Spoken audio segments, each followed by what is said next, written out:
Ayolingizning sizdan ko'ngli qolganining alomatlarini bilishni xohlaysizmi? Unda diqqat bilan eshiting. Avvallari, ayolingiz safardan qaytayotganingizda yoki uyga kech kelayotganingizda sizni uxlamasdan kutardi.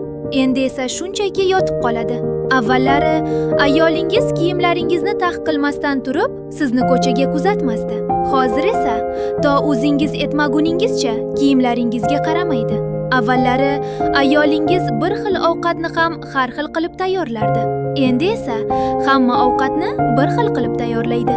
Avvallari ayolingiz o'z ehtiyojlarini sizni qiynamaslik uchun yashardi. Hozir esa sizni qiynash uchun ham yo'q ehtiyojlarini paydo qiladi. Va yana diqqat qiling. Avvallari u sizning gaplaringizni kutardi. Endi esa gapirganingizni ham eshitgandek bo'ladi, lekin ichida yo'q. Avvallari kichik e'tiborga ham tabassum qilardi.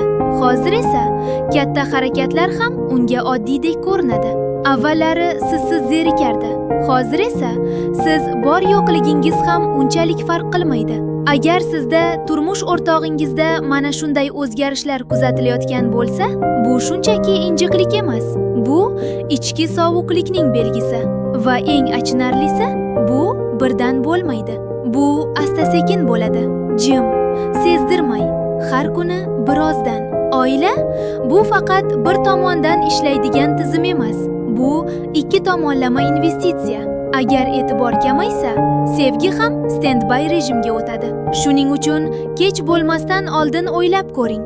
Oxirgi marta siz uni chin dildan qachon eshitgansiz? Qachon uni his qilgansiz?